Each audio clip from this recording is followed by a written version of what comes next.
Então, a gente vai fazer uma experiência da filtração. Aí a gente vai cortar uma garrafa, cortar a parte de cima para fazer como se fosse um filtro. Depois furar a tampinha, ó. Depois colocar algodão, colocar areia fina. Coloca aí, por favor. Areia grossa. Espera aí, deixa eu botar mais pra apertar. Aperta ela. Deixa eu botar mais um pouco. Tá bom. Não, tem pouco.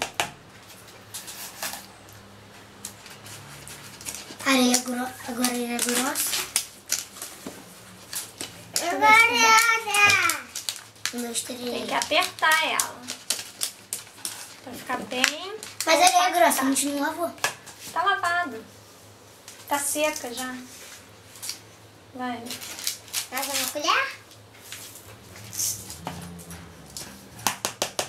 Pode pôr mais. Deixa eu segurar pra ele não cair. Chega mais perto. Vai. Vai, bota mais. Minha vez? Não. Mais. Essa daqui já tá lavada, que ela seca mais rápido. Tá bom, Alice, tá bom. Pera aí, deixa ela botar mais, tem pouco. Pouca? Aham. A última, vai, Alice. Tá bom, deixa eu espalhar agora, filho. Vamos colocar. Não, eu coloco. Deixa ele botar agora as pedrinhas. A gente vai colocar as pedradas. É. Cuidado pra não virar tudo.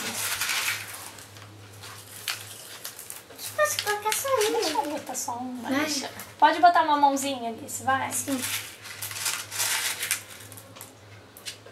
Tá bom. Deixa eu botar mais. Só mais um pouquinho, né?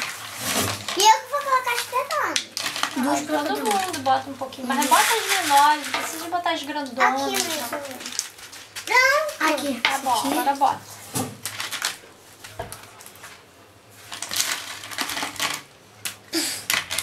As pedronas também estão lavadas. Tem que estar tudo limpinho, né? Pra fazer filtração. E não vai dar pra água. Tá bom, tá bom, Vai tá bom. sim, a água vai cair aqui por cima. Tá bom, tá bom. Espera aí, Alice. Tá bom, pessoal. Deixa eu botar aqui no meio.